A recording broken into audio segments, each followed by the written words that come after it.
Deus Ex Human Revolution. We finished this game thinking that we just finished one of the best games of the year. This game will only be surpassed if anyone make a game that is out of this world. Now that I think about it, the best games this year are Gears of War 3, Uncharted 3 and Dark Souls. It's curious that all of them are sequels. You guys may have noticed, this is an excellent game in my opinion. Let's begin then. Let's start with the history of this game. The main character is Jensen, the security chief of a company that augments the experience of being human. Jensen begins by talking with his ex-girlfriend and begins to know that he just made a breakthrough in human augmentation. You guys must be guessing how this shit ends. The girl gets killed and Jensen is mortally wounded and left as dead.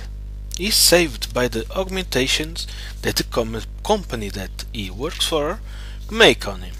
When he wakes up with two iron arms. He punches a fucking mirror and goes on a rampage with a mission to find and kill the people that kill his ex.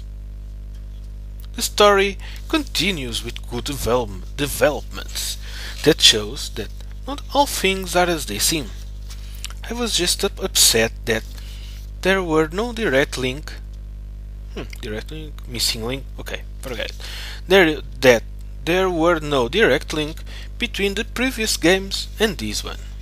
But since this game was a prequel, this was a hard thing to do, and it's always a little hard to make a prequel to a game like Deus Ex The Invisible War, because the way I ended the game was like a total world peace by mind controlling all the citizens.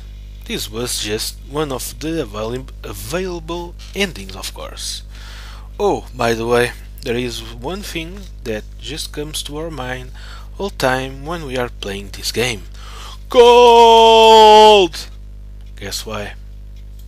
The sound is nothing out of this world, but it is still good.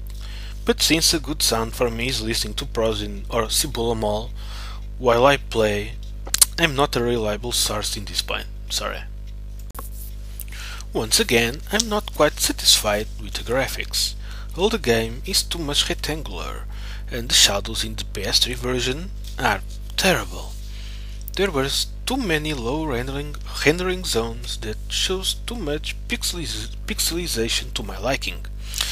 720p, we meet again. But this game will never be bad just because of the graphics.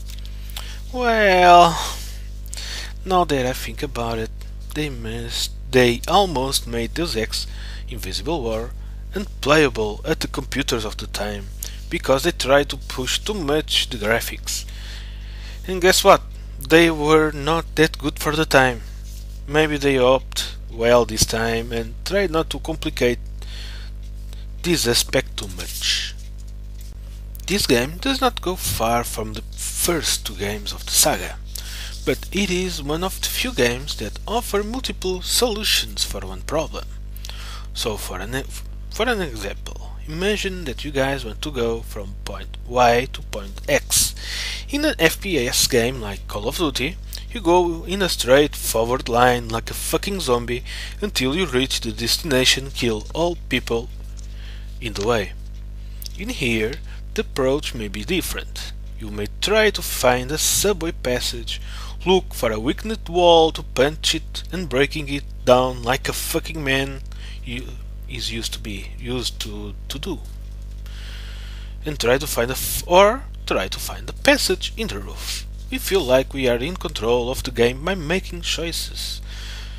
The same applies to combat. You can end all missions with 0 kills and end it like a ghost. There is a ghost achievement for it, where no one saw you. I played the game like a silent killer, where the enemies were taken out one by one and they didn't even saw me. My motto was, "Leave no one behind," with open eyes. Unfortunately, you have no choice but to fight like a man in the boss fights. If you only augment stealth and technology, you will find a very challenging boss fight. The replay value to this game is not too bad, but I can't say that it is good because I don't care how many ways you can peel an orange. Since I peel it and hate it, there is not much to it. About the multiple endings to the game, we can see it all by making a quick reload to a well-positioned save. We don't have to replay the game to see all the different endings, which is very good. We feel realized when we are playing this game, and with different modes to play this game, it is real open to all approaches, but not gay approaches. I think that he really likes his ex-girlfriend. Okay, at least I am not open to gay approaches. Okay, I will shut up now. The time passes in this game and you feel like you made a difference in the world. You saved a lot of people. Or you killed a lot of people.